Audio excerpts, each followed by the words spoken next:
All right, everybody, it's that time again for the Political Pulpit. I'm your host, Josh Navarrete, and it's so good to be back on the program here at the home studio.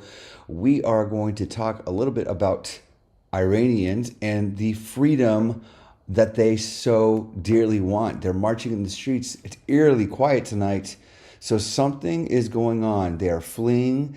They are back either they're bunkering down because they're expecting something huge, or they're fleeing for their lives. And let's talk about the Iranian church that's on the rise over there as well. But we'll do that and more when we come right back. We pray for love and unity, and that the church would find new zeal and commitment to the mission and purpose of our Lord and Savior, Jesus Christ. You're a liar! You're a liar! Before I formed you in the womb, I knew you. Before you were born, I set you apart.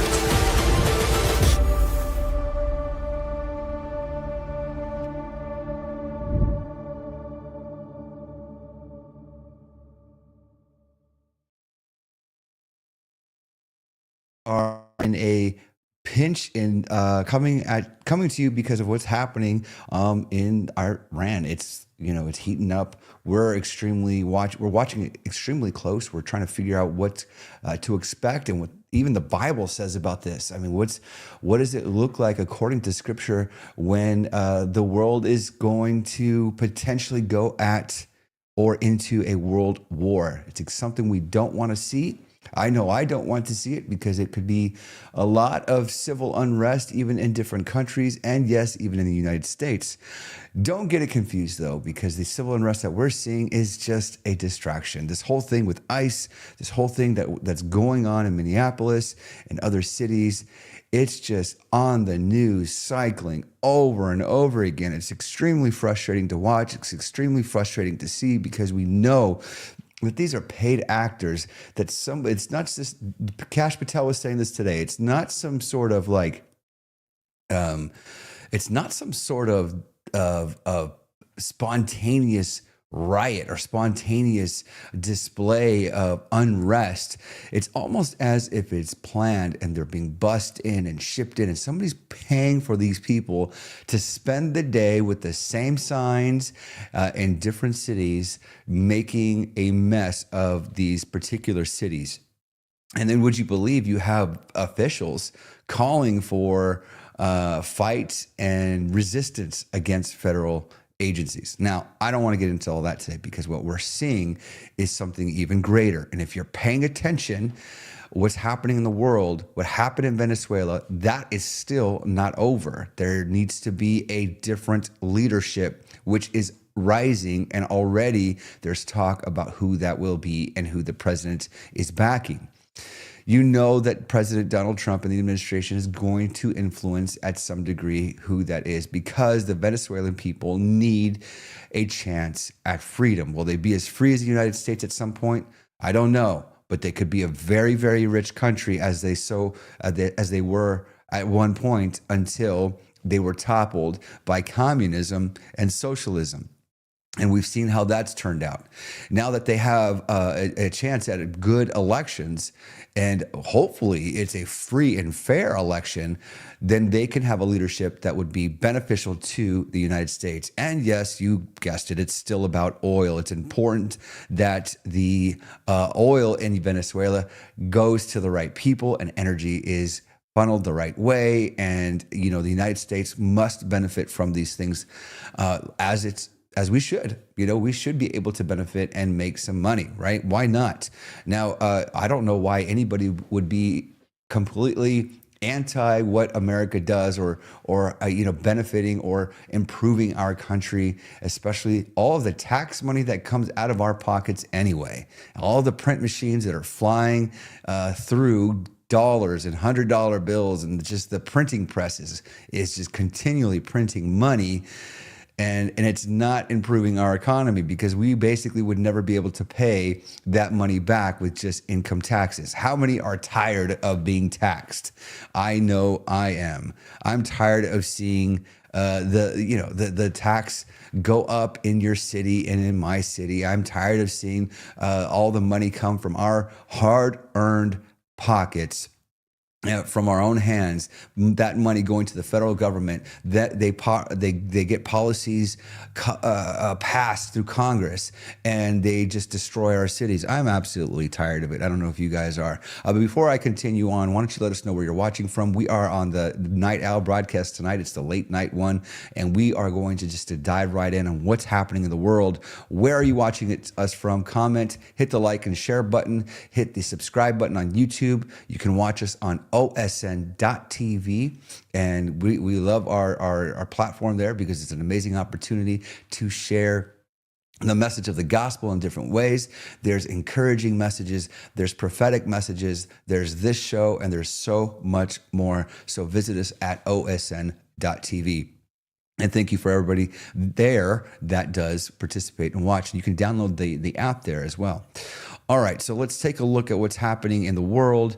There's this clip coming right out of Iran as we speak. They are going through it. Let me tell you, they are basically, let's do a side by side here.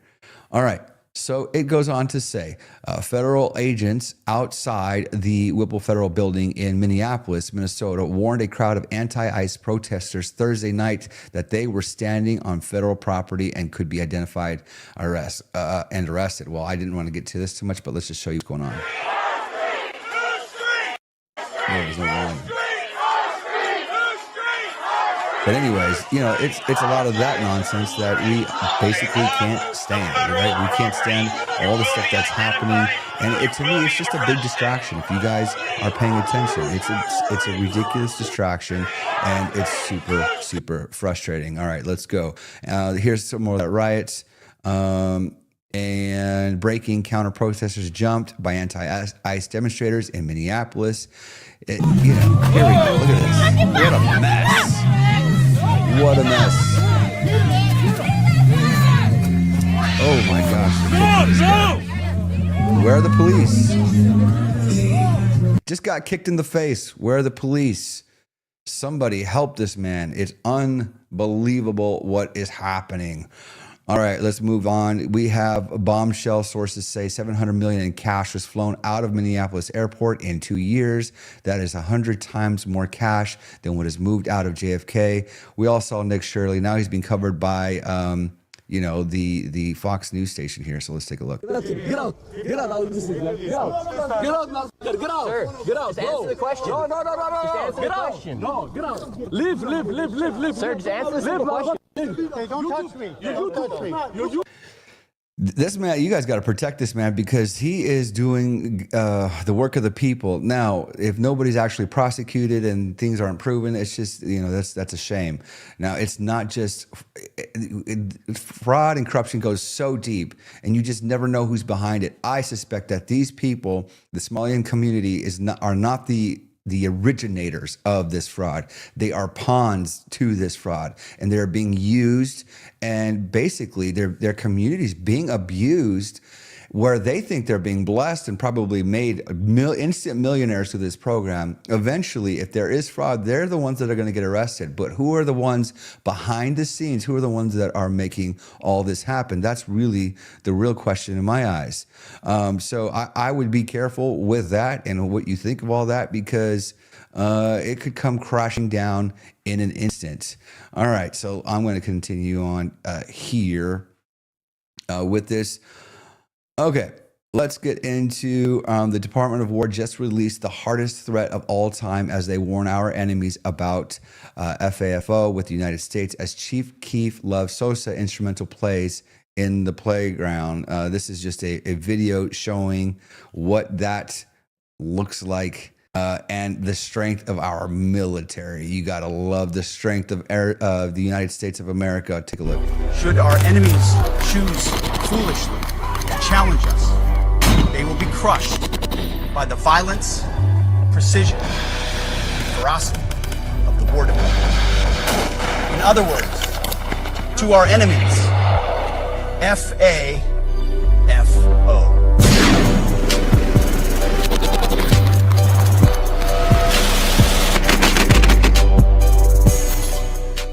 You guys know what that Should means. our enemies... Mess around and find out. That's what we'll call it. Mess around and find out. Serious business there. Okay, but, that's great and dandy to act like, we are a strong military. We absolutely are. We have the best military in the United States. But what does that mean for what's going to happen? I mean, it's one thing to be proud of what your country, but are you willing to go to war? Is this administration really to go all in? Now, the Iranian people, let's be real here, they want to be liberated. They want to be freed. The media is not going to cover that. Matter of fact, they're hardly covering any of this. But we could, potentially attack another country. We could potentially be taking out the leadership in their government. Is that something that you guys want to see? Is that something that we're ready to endure? You guys tell me what you think that's going to look like.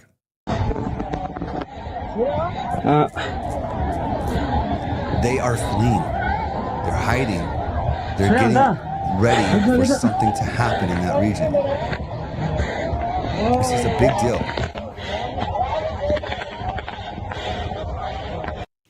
Big deal. What is there? So there's reports coming in right now that it's extremely quiet in the streets where they'd been rioting for days and days. Now it's extremely quiet. What do you think that's going to happen? Where do you think this is going to go? Where do you guys think that, is it going to be a barrage of bombs and military action, or is there going to be a swift removal of these people? The problem with these regions is they hide much differently. The problem with going in to try to extract somebody that is hiding in that country, I don't know if you remember the war that we were in. It seemed like forever after 2001, just going after Osama bin Laden. I'm not saying that's how they're going to hide, but you never know. I do believe that the United States has military action, military capabilities that's like no other.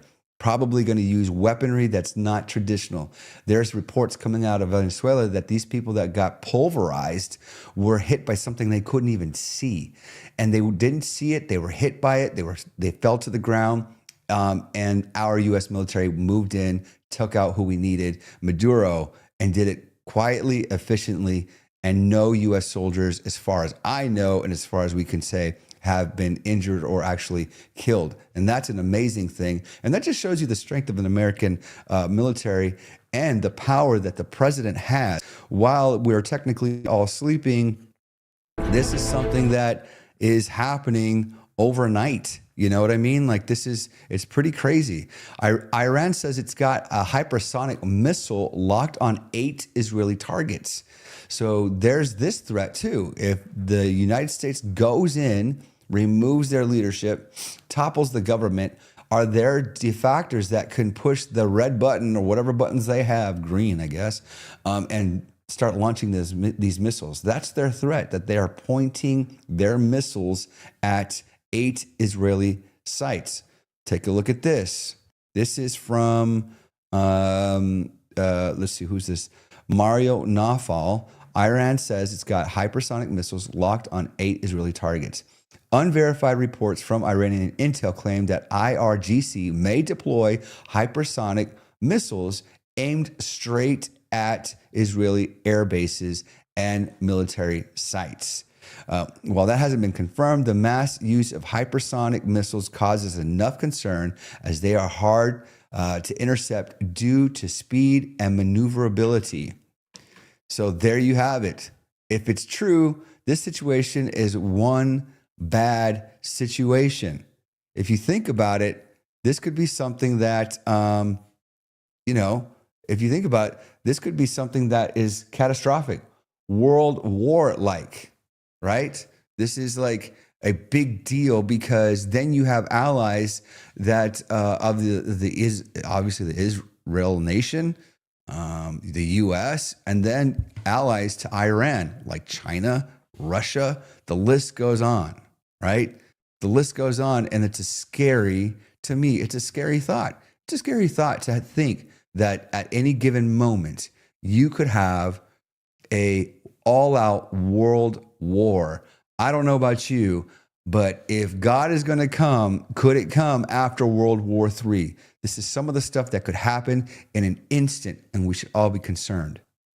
All right, take a look at this. Brett Baer says Fox News can tonight confirm military assets are moving towards the Middle East after a recent withdrawal of Navy firepower in the region. That's a pretty big deal. Let's take a look at that.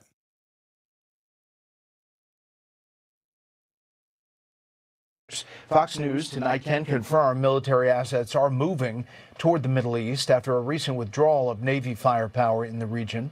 Chief National Security Correspondent Jennifer Griffin has that story. Good evening, Jen. Good evening, Brett. Well-placed official sources tell me U.S. military assets are preparing to move to the Middle East, likely to include at least one aircraft carrier and additional missile defense systems that will operate from air, land, and sea.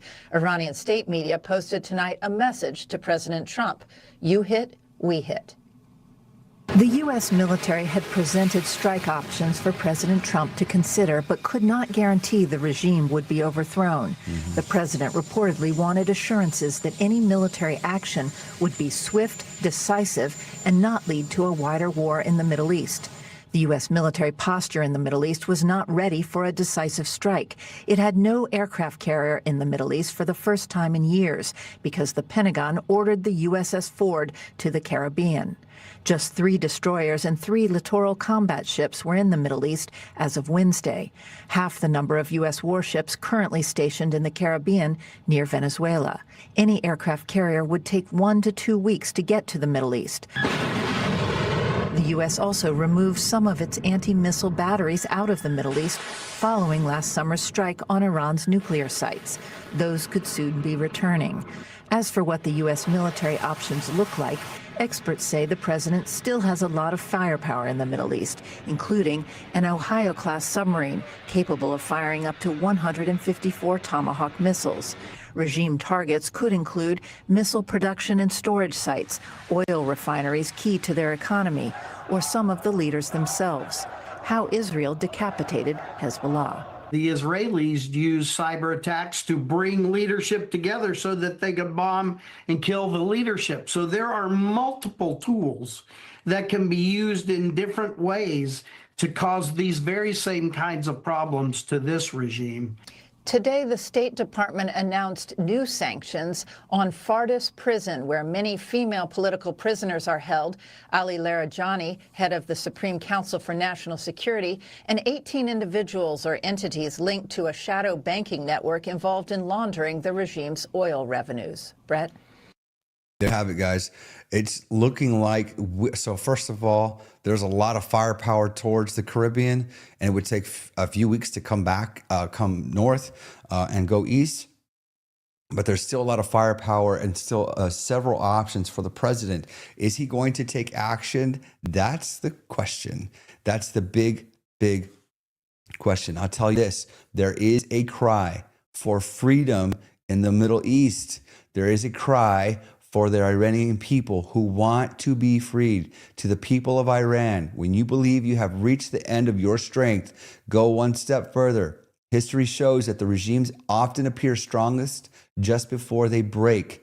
George Washington understood this is an American darkest hour, not at in the moment of victory, but when his forces were depleted and resolve was tested. He knew his adversary was weakened too. So the balance of power can shift when ordinary people refuse to give the very moment they are told it is hopeless. Let's take a look at this video. It looks like Mike Flynn is giving his testimony here. Oops, wrong one. There you go. Let's take a look. If they can hear you, what would you say to them? Because I know people who actually can get messages back to Iran. What would you say to the people of Iran right now? Yeah. Here's what I would tell people, that when you feel like you've given it everything you've got and man, it's just not working, go a little bit further, okay? Go a little bit further, because the other side is feeling the pain too, and you just don't know where they're at in terms of their balance, their ability to be able to stay in power. I mean, let's think about, you think about a George Washington moment, not at crossing the Delaware, but a week later when he had 50% of his men that just, that basically said, I know I can't pay you anymore. Any of you want to leave? And like 50% of them left. Wow. And he had to fight the Battle of Trenton. But one of the things that Washington understood, and this is warfare now, Washington understood that his adversaries were also weakened. And he knew that if he just pushed them a little bit more, that maybe they would break. So if he pushed them a little bit more, maybe they would break. Maybe that's what the goal is. Maybe the goal is to push the Iranian people, the regime, out so that they would break through or break down. We've already struck their nuclear power plants or their ability to produce energy for nuclear warheads. There's, I guess, supposedly supposed to be more somewhere. I don't know. But it looks like this is more against the regime. President Donald Trump did say he doesn't know that the regime would be toppled over. So will it be worth it? I just think that we are so intentional right now and hard bent or set on getting some sort of regime change in Iran for the Iranian people. We're going to get into this a little bit, but there has been massive persecution against Christians. They're attacking their own constantly. They are basically, shooting citizens in the streets. And if they get wounded and they go to a hospital, they're ripping them out of the hospital and executing them there on the street, which is horrible. Absolutely, absolutely horrible. Let's get a little bit of an update from Trey Inkst, who's always on the ground. It seems like anytime there's conflict, he's there. And let's take a look at what he has to say. The White House is making clear that President Trump is keeping all options on the table for a possible response against Iran for their brutal crackdown against demonstrators over the past 2 weeks and their threats against America. Fox News is reporting that one U.S. aircraft carrier is on its way to the Middle East, that U.S. military assets are expected to flow into the region by air, land, and sea in the days and weeks ahead. And additionally, air defense systems are expected to be deployed to U.S. bases in the region, along with positions in Israel, a key ally of the United States. More updates to follow, but we continue to follow this story. The White House, again, commenting in a limited capacity on the situation with Iran. Other reporting about the region indicates that the Trump administration is waiting to see what will happen in the days and weeks ahead. But what we can conclude from the reporting at Fox and from others is that this story is not over and that the Americans are watching closely. Today, there was an emergency meeting at the United Nations held in the Security Council where UN Ambassador Mike Waltz talked about what the American perspective is on these demonstrations and in support of Iranian civilians who are making their voices heard. So Iranian civilians are continuing to make their voices heard and they need to be rescued. I don't know. What do you guys think? Is the United States going to be wrong for doing this? Should they get involved? That is the big question. And it continued, anytime people are being murdered in streets, somebody's got something, especially when they're going against their own citizens. I think the accusations on America is always that we're getting involved when we shouldn't be getting involved. I don't know if, listen, America needs to continue to show a light in dark places.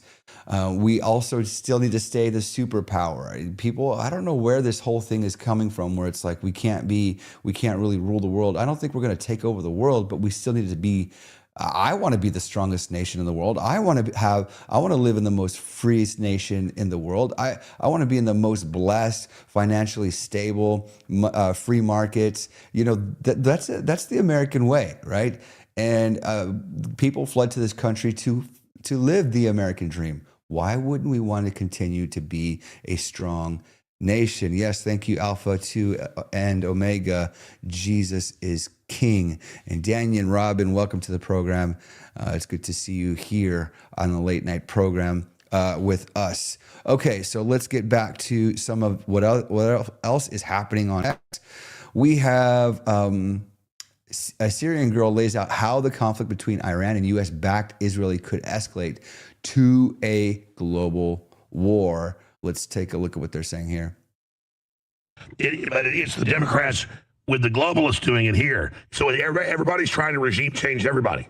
Well, I think that Israel and Zionism worldwide, they are on the war front. They feel like they've been winning in Gaza, in Lebanon, taking out like the leader of Hezbollah, and now they want to continue the momentum essentially in Iran. Although I saw an article recently that said that Israel is not going to take part in any sort of conflict between the U.S. and Iran, which I thought is interesting. I actually thought, real quick, I thought I saw something where Benjamin Netanyahu was asking the president to pause on attacks because they believe they will strike back, but against Israel. So this is where it could stir a lot of things up. That essentially they are getting the U.S. to fight their war with Iran. So the U.S. is expected to jump in to help Israel, but not vice versa. Israel wants to be out, like to sit this one out while the U.S. does the job. Didn't happen that way yet, but I think that in terms of what I see coming, look, I think that we have a basically what I see it as is World War III. It's probably not the World War III that we expected. We expected World War III to be nuclear Russian clouds left and right. Whereas I think since at least the war in Libya and Syria, we were already in what it was World War III. We had Russia and the US in a sphere. Some actually say that we could be in World War III right now with all the conflict that's happening. I love what Zachary Taylor just said. I believe we should help, but we know a sixth trumpet war is coming.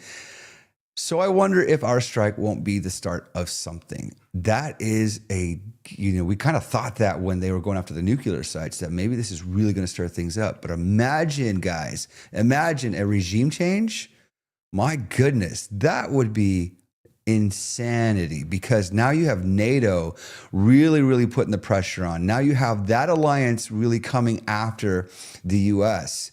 There's already talks about accelerated action into the one world currency and government. There's going to be this collision of nations trying to form their government and currency to make it one, like getting closer to that new world order. And as nations begin to rise up and unify and come against each other, wars and rumors of wars are happening. Are we about to see something so crazy that it's biblical? That is very, very possible. This video goes on for another 4 or 5 minutes.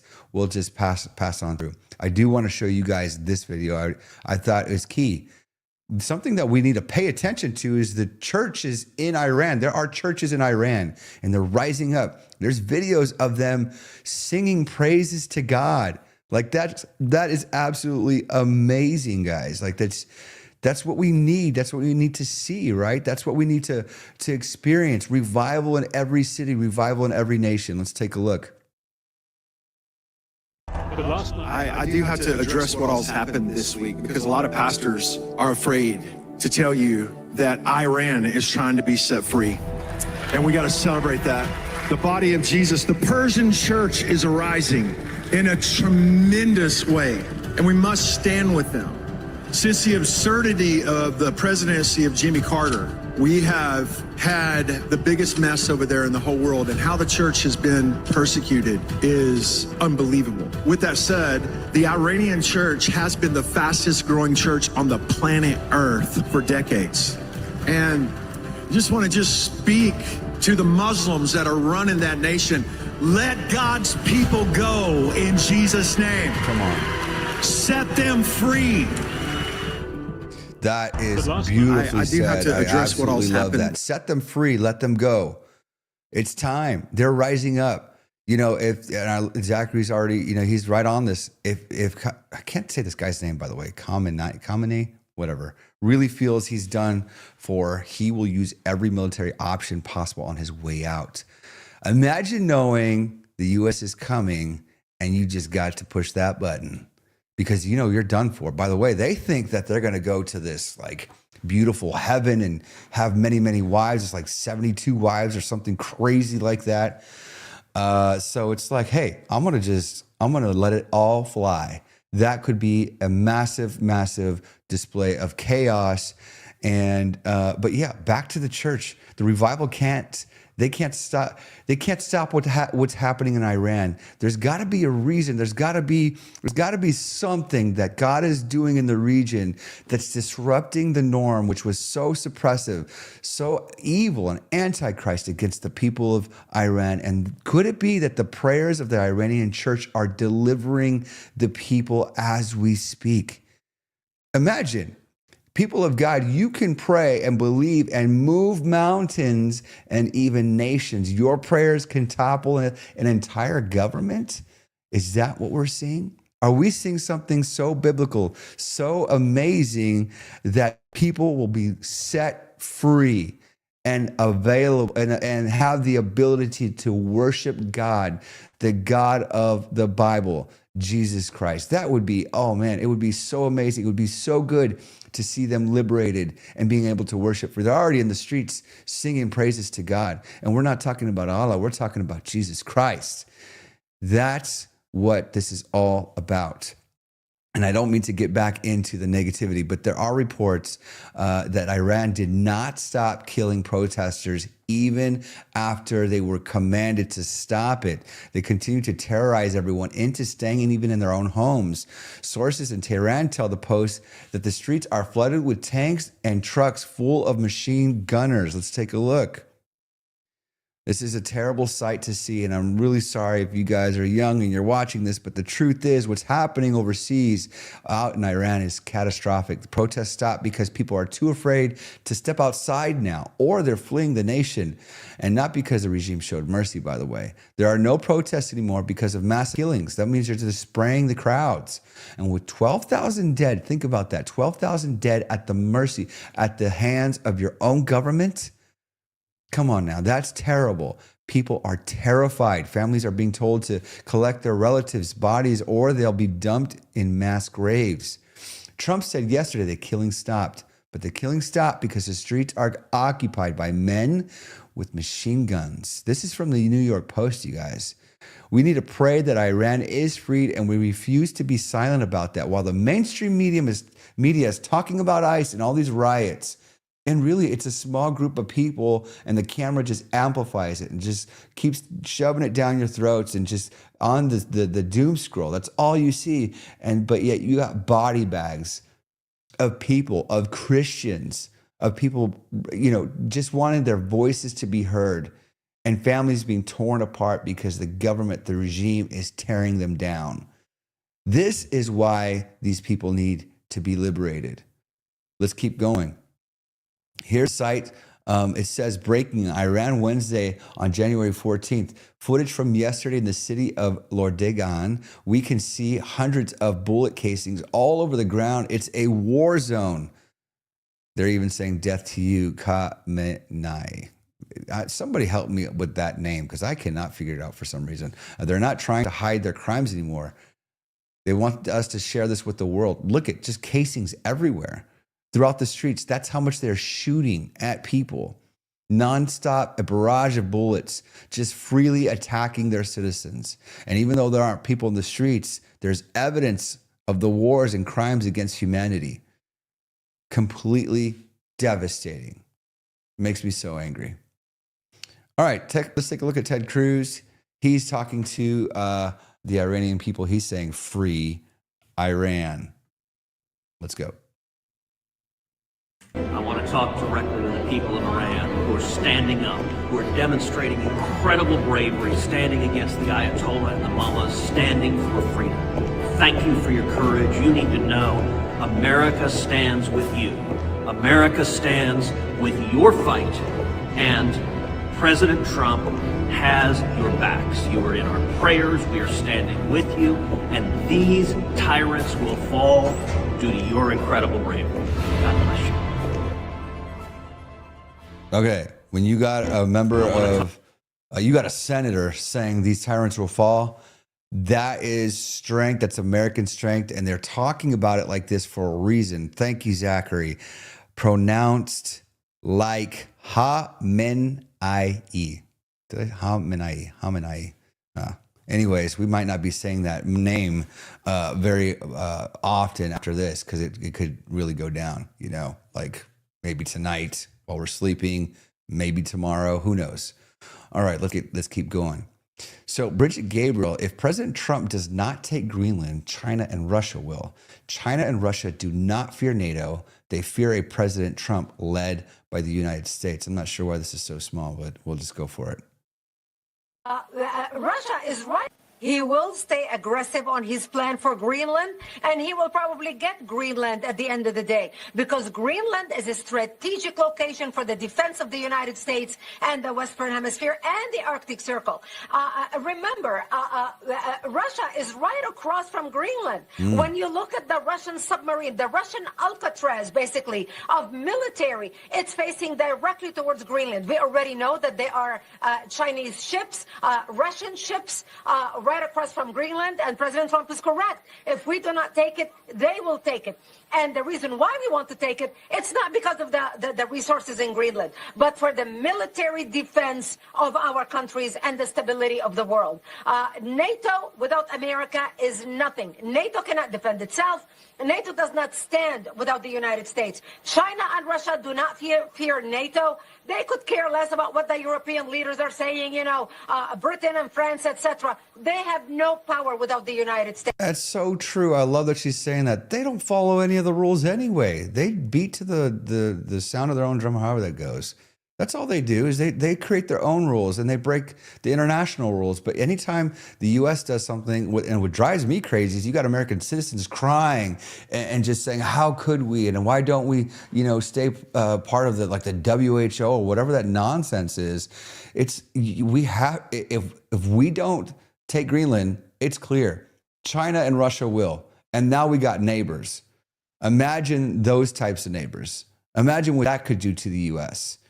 The access, first of all, can we stop selling farmland to China? Hello? Let's start there and take Greenland. That would be awesome. Okay, anyways, U.S. President Donald Trump says this. It was my great honor to meet Maria Corina Machado of Venezuela today. She is a wonderful woman who has been through so much. Maria presented me with her Nobel Peace Prize for the work I have done. Such a wonderful gesture of mutual respect. Now, this is the woman that they are, getting behind. And let's see what happens. Venezuela is very important to what's happening, even across the world. We're going to start pulling this stuff in and trying to connect the dots. Just like Zachary Taylor said earlier, there is a 6-trumpet war coming. 6-trumpet war coming. 6-trumpet war coming. What's going to activate it? Are we getting closer? What is World War III? Is it happening in front of our eyes? It's very much could be just that. I want to tell you guys about something that is, we're going to take a quick break, by the way. So if you're watching us, like, share, subscribe, and hit that notification bell. You can also watch us on osn.tv. You can see the ticker at the bottom. It's osn.tv. Use promo code Josh for an exclusive 10% off. I promise you're going to love and appreciate what they're putting out there. This is content that's prophetic, biblical. It's sound information from people that are literally experts in all things prophecy, and that's our friends at End Time Ministry. And then, of course, you got other content like the Political Pulpit, you got the Joy Hour, and other exclusive content that I'm sure you will love. All right, I want to talk to you really quick about something called the Wisdom Warriors. How many know that our seniors play an important role in our lives, and even today with the generations that are coming after our seniors? However, oftentimes, because they are seniors and they are on the second half of their lives and they are either retired, they're vacationing, they may be involved in what's happening in the world, but they often get overlooked. Well, we want to create a space for them where we can appreciate them, provide resource, and share stories, and get behind what they fought so hard for, and to let them know that they are leaving this country and this world in good hands. And that's the Wisdom Warriors. It was founded by a good friend, Elaine Beck, who has this vision to reach all of our seniors and to create this space for them. Well, on January 24th, we're going to have our second meeting, and it's held at my church, Redeemer Apostolic Church. And we're going to invite our seniors and have lunch and have a great conversation with them, with none than the other chairman of CPAC, Matt Schlapp, who's coming to this event on the 24th. And we're also going to invite Vanessa Orabuena, who's an extraordinary painter, who's painted paintings for the President of the United States. Yes, that's President Donald Trump. As a matter of fact, this last time she painted at Mar-a-Lago, they auctioned off her painting of Jesus Christ for $2 million. So you don't want to miss this event. It's going to be power-packed, great information. We're going to love on our seniors. And I'm going to stick the registration code on the description. And we want you to join us if you're in the Arizona area, Mesa, Chandler, Gilbert, Phoenix, or anywhere in Arizona, or anywhere in the world you want to fly in. We'd love to have you. That's the Wisdom Warriors. And we are so grateful for our seniors. All right, let's get back into it. I want to talk about all things that are happening in this world, but it's just so much that we can piece it together the best we can. But one thing's for sure, there's a lot happening in the Middle East. There's still things to pay attention in Venezuela. We still got prophecy that we want to get into. But there's a heartfelt message that I want you guys to see. And it's from Pastor Hormoz Shariat to President Donald Trump. Please share this with as many people as possible, he says. Let's take a look. Just give me one quick second. All right, here we go. Dear Mr. Trump, on behalf of the people of Iran who are being killed at this time, I'm begging you, come and help us. As somebody whose brother was executed by the Iranian government, I know firsthand the brutality of this government. They have been killing thousands of people on streets, and they've been arresting tens of thousands of people who they will execute in the months to come, several a day. So I ask you, please intervene. Iranians love Americans. Iranians love you. They call you Uncle Trump. Come and help us. You can be a hero for the people of Iran. Your name could be registered as somebody who helped the people of Iran in history. And the Western history, your name could be written as somebody who turned an enemy of the United States to its friend. So I beg you, do something. Come and help the people of Iran. I pray you will. Wow, I could just feel the sincerity behind this pastor. I love what it says, Iran Alive. Alive Ministries, I think that says. Is that what I'm reading? This pastor is brave. His own brother. Think about that. Your own brother killed by the Iranian government. And the call from this pastor just, man, it hits me. It hits me in my spirit. And I'm praying for the people of Iran. I'm praying for the church, the Persian church. Imagine that. The Persian church that's seeking revival, probably experiencing revival in such a unique way. How could imagine experiencing revival in the midst of chaos?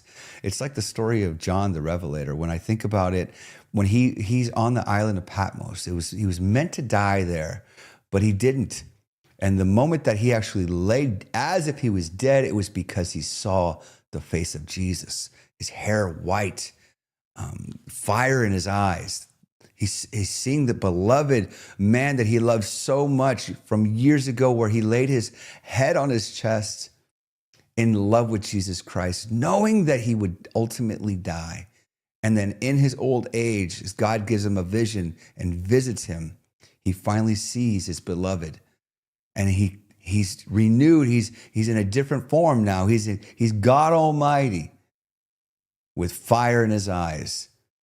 And I just think that, you would think that maybe God would just take him there, but no, there was still work to be done. And even in the most horrible place of persecution on the island of Patmos, he was still being seeing revival. And could it be that the Iranian people will see revival? But they might just need, could America be that tool to set them free? Could America be the reason why the Iranian people break out? Man, that would be amazing. That would be an incredible thing to see. And to witness, to be alive for something like that, to be part of something like that is unbelievable. And that's why we got to, as the body of Christ, we got to continue to pray as we enter into the end times, to be ready, to be watchful, to be educated. Go watch End Time Ministries and learn more about this sixth trumpet war that we're going to see. Dave Robbins, Vince DeGaulle, and of course, we got Doug, Vince, and Dave, the ultimate trio, guys. All right. The Bible, this post says, the truth behind the chilling silence in Iran is that the streets of Iran have fallen eerily quiet, but the reason behind the sudden halt in public executions is far from peaceful. Okay, here's the other thing. You guys, I like this one drives me crazy. Canadian Prime Minister Carney says Canada's partnership with China sets us up well for the New World Order. Hello, we've been saying this. That's what they would love, the New World Order. I've been hearing this since I was a kid. And, you're looking at it. This is what they want. This is what they want for us. They want, I just don't see us ever partnering in something like that. But at some point, the way of life is going to change for all of us. And it's going to happen in the darkness of night. It's happening beneath our noses while we're worried about ICE and the protests and all the social issues and the alphabet gangsters that are out there. If you know what I mean, the blue-haired liberals that are running amok in the streets and crying, like little brats. And we get so worked up about that stuff. But yet here we go. Canadian Prime Minister Carney says Canada's partnership sets us up well for the New World Order. My goodness. What is going on? And I can't believe we're witnessing this for ourselves. We won't play this video for too long, but the United States stands firmly behind the Iranian people in their call for freedom and justice. At the direction of President Trump, the Treasury Department is sanctioning key Iranian leaders involved in the brutal crackdown against the Iranian people. Treasury will use, Treasury will use every tool to target those behind the regime's tyrannical oppression of human rights. Well, there you go. Basically, the United States stands with Iran. Okay, so Ambassador Walt at UN. How many people are dead because of the Iranian regime? So everyone should ask themselves, everyone sitting here today, how many people are dead? How many people are wounded, maimed, and abused in the Middle East? Let's see what he has to say here. I'm going to leave it on the screen. Everyone sitting here today, how many people are dead? How many people are wounded, maimed, and abused in the Middle East, in Israel, in Gaza, in Syria, in Lebanon, Yemen, Iraq, even Venezuela, because of the regime's support for terrorism as the largest state sponsor? And I would like to address the allegation put forward by the regime that these inspired protests are somehow a foreign plot to give a precursor to military action. Everyone in the world needs to know that the regime is weaker than ever before and therefore is putting forward this lie because of the power of the Iranian people in the streets. They are afraid. They're afraid of their own people. Yeah, they're afraid because numbers are starting to show that they are not supported. They want freedom. They absolutely do. Even CNN. Take a look at this. Tonight on ASC 360 with Anderson Cooper discussing Iran as more U.S. military forces are reportedly moving into the Middle East. CNN's going to they're going to do what they do. Trump hasn't taken options off table on Iran. Well, yeah, no duh. But they want to paint it as scary. Well, it is scary, but it's not like they're going to support the president and its actions. Although some did support openly on The View, actually. Can't remember what her name is, but the Hispanic lady was very supportive of taking out Maduro.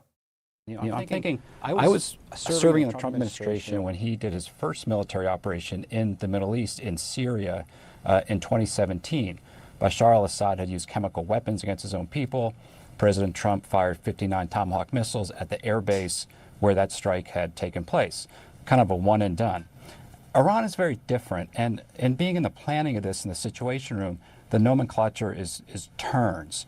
So turn one would be our strike. And unlike Syria, in which they don't have really an option to respond against us, Iran does have some options. So you have to be prepared not only for the strike, then the Iranian response, and then what you call a turn three. And that would be a much more significant operation. Bottom line, you can't do all that without a carrier strike group, an aircraft carrier in the Middle East region. Okay, but they got one on the way. And we know about one. Takes about 2 weeks. So could we see something now, or maybe it's going to happen later, or they do some sort of like extraction, or they send in somebody to take them out to what was it? Khamenei. Maybe they take them out and then they wait for a bigger military, reaction in a couple of weeks as our aircraft carriers get over there, because it takes about 2 weeks. They said that could very much be the case.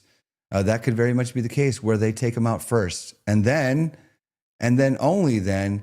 Now you got everybody upset and up in arms because there's countries up in arms about the whole Venezuela thing. And could that be the precursor? Okay, there's one more video I want to get to. Patrick Bet-David, he's a businessman and journalist. He gives his perspective on Iran, its leaders, and the international implications of West actions. Now, he's Iranian himself. He came to the U.S. by ways of his parents, and he's living the American dream. Quite honestly, he's doing very well. So I'm interested in what he has to say in this. So let's take a look. I think for people that blame the West for imposing those sanctions on Iran, you would ask, why aren't there sanctions on Qatar, on Saudi, on Dubai, on Kuwait that are doing extremely well? So then you go to Iran's foreign policy of having all these different proxies in Lebanon, in Yemen, in Gaza, that led them to become a pariah, straight, an enemy of countries that would have, under the Shah, those countries, European countries, etc., were making Iran wealthy. A lot of people in Iran are blaming Mossad. I think it's naive to argue that Mossad is not taking advantage of the situation. Why wouldn't they? Of course. To what extent do you think they are? How active do you think they are in the protests, from what you've heard? A 10. Of course they are. Listen, imagine you're part of a community that's only 15 million of you, and you have a country that was given to you right in the middle of chaos. And every day you wake up, there's hundreds of millions of people around you that want to kill you. How would you go to sleep every day? How paranoid would you be? How much money would you invest in security? How intentional would you be? Every day they want to make sure you disappear. Well, how would you live? See, the average person doesn't know what it's like to live that way. Mm-hmm. The average person doesn't know to wake up every single morning saying millions of people want to eliminate you. That's their goal, to get rid of you. Of course they're involved. Of course they're in the streets. Of course you think they're doing pager level stuff? It's pagers times 100. Of course they're in. They know everything and anything right now that's going on in Iran. They're involved. They know about where Khamenei is at. They know about the tunnel under the old palace that the Shah used to live in, that the tunnel has a 3, 4, 5 mile route, underground tunnel that goes straight to the Russian embassy, and they know about all this stuff. I mean, you think this is just like, no, Mossad is involved. Israel's involved heavily.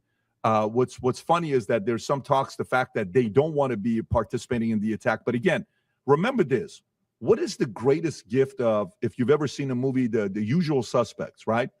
Where Kaiser Sose, he's sitting in that room with Chaz Palminteri, Kevin Spacey is, and he's giving him all this stuff. And, and he walks out. The devil just walked out and nothing. What does that mean? You don't think they're misdirecting and confusing and gaslighting and propaganda? You don't think Mossad is doing that? And then all of a sudden, boom, they attack when nobody. We could go to sleep tonight, and we could wake up tomorrow morning, and Khamenei is dead. Which, by the way, if they do that, that's not good news. Right. That would be. I don't think that's a good move. But we could go to sleep tonight, and his all direct generals that he has could be dead tonight. That's how they roll. We saw that already. We saw that last year. That's right. So to me, all of that is possible. So for people who are like, no. Now, I will tell you the flip side as well, Mario. Here's what's happened in the last 3 years. There's a community that you sneeze, it was Israel's fault. You got a cold, it's Israel's fault. Your video didn't do well. It's Israel's fault. Venezuela, it's Israel's fault. Venezuela, it's Israel's fault. You know, there was the Yankees didn't get Shohei Ohtani. It's the Jews' fault. It's Israel's fault. All of so that community of lazy thinking that you just blame everything on Israel. Honestly, to be honest with you, people are getting tired of it, and they're no longer they've lost credibility. I do believe a lot of things are Israel's behind it, but to every single time put 100%, it's a little bit of lazy investigation, in my opinion. That's a good point. It's always Israel's fault. Charlie Kirk gets assassinated. It's Israel's fault. Why aren't the Israeli government or somebody put out a notice the other day that they won't miss, and then Donald Trump says he has his finger on the bullet. But are they behind the original assassination plot? I finally heard the word enough. Khamenei. That's the guy. And if they take him out, you're right. That's a bad idea. But should we do it? Should we not? How does everybody feel about that? Most people don't want America to get involved in another war. But however, certain wars, certain military actions are more important for the betterment of our country than others. All right, guys, we got a ton of videos still, but I'm not going to get into all of it anymore. What I'm going to do is I want to highlight some things. I want to go into some biblical references just to talk about Iran's biblical terms in the Bible, and then what it means as nations start to rise up against each other, and what it means for like end time wars and what could happen.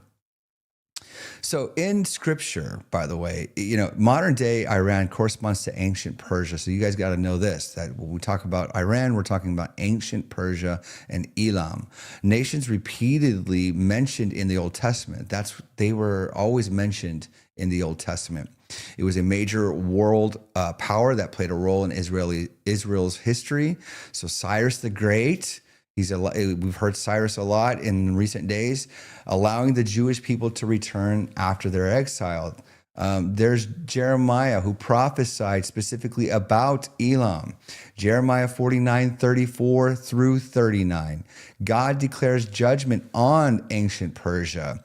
He promises their scattering and then restoration in the latter days. This is interpreted by some prophecy teachers as pointing to a future judgment that Iran could be facing, and then a later transformation. I was just saying this earlier. Could there be judgment coming and then a revival, some sort of transformation, a new way of life? Could this all be tied in towards the end times? So now there are rising nations. We've known this. We've talked about this in Matthew 24:6-7. You will hear wars and rumors of wars. The other day in the last episode, we said this. It's cited nearly all in end time teachings, but could it be that's what we're seeing? That's the point. We are seeing nations rise up, and there are talks of war, World War III. To this day, it just seems like we're that much closer. Now, here are the horsemen revelations. Here are some ideas. Revelation introduces the four horsemen as part of the opening of the seals, right? So it's symbolic of worldwide judgment, conflict, and upheaval. Revelations chapter 6, verse 3 through 4 says this: removes peace and gives power to make people kill one another. This is often tied to future global warfare and in making nations rise up against each other. In Revelation chapter 6, 7 through 8, let's not forget the pale horse. Death spreads through war, famine, and pestilence. You had things like the pandemic that came about. These visions are taken in many prophetic frameworks as descriptions of global destabilizations leading up to Christ's returns, and not just political conflict. All right. You guys heard of Gog and Magog, right? So you might want to write this down. It's a coalition really against Israel. In Ezekiel chapter 38 through 39, it presents a coalition of nations led by Gog from the land of Magog, and often interpreted by prophecy teachers to include Persia, modern Iran, among allies attacking Israel in the latter days. Well, they got missiles literally pointed at Israel right now. That's what they said. That's what an official said. We got missiles pointed at Iran. And they often, even in their governmental roundtables or whatever they call them in the halls of their governments, death to America, death to Israel. And Daniel had a final vision, by the way. It was a war in the latter days. In Daniel chapter 10, verse 12, Daniel receives a vision involving conflicts between kings of the north and the south, culminating a great distress of the end time. Though ancient in setting, prophetic interpreters see this as an overlapping with later end time conflict. So there's an end time prophecy for Israel as well. But I want you to know this, that scripture is consistently talking about Israel being at the center. This is why, this whole, what Patrick Bet David just got done saying. There is such a sensitivity around Israel right now. For whatever reason, people are always talking about Israel being at fault for everything, and that they're this, and then that they're that. Listen, governments are corrupt through and through. There are policies in Israel right now that are anti-Bible and anti-everything we believe, that are morally incorrect. But that doesn't mean I just go against all of what the Bible says about Israel. It starts and ends with the Holy Land. So we need to be concerned about what happens to the people, to the region, and to the Holy Land of ancient Israel and Israel today. It's very important. And you're not going to get me just turning my back on that region and the people and the Jewish people. You're just not. Now, the government, that's one thing. Well, guess what? Our own government's, got issues. Hello? That's how this works. You put man in charge, there's always going to be problems. All right, so let's not get on the Candace Owens bandwagon and start blaming Israel for everything and saying, they're the ones running the show. They do have a lot. They do run a lot. They do run the media. They own a lot. I get it. Jewish people, in part, are very wealthy because of who knows how that works? I don't know. But the truth is that there's prophecy, and it involves Jerusalem, and it involves Israel, and it involves the Holy Land. And Jesus is going to come and reign again, and we're going to come with him and reign on this earth. And that's how it goes. You can't get me to deny it. It's in the Bible. It's going to happen. And we're absolutely in love with what God is doing. I want to encourage everybody to we talked about this yesterday at our local church service, to step in the presence of God. We know that there's a lot of stuff going on. There's a lot of things happening. There's a lot of upheaval and unrest in the world. But I tell you what, when you step in the presence of God, he will transform your life. Where he abides, fear cannot exist. So we're not going to be afraid of fear. We're not going to be afraid of all the things that are happening in the world. We're not going to be bound by fear, is what I really should be saying. Because God has got you and he's got me. And we'll discuss more on that tomorrow, but I want you guys to be blessed and have a wonderful and beautiful night. But remember, like, share, and subscribe, and hit that notification bell. Thank you, and God bless.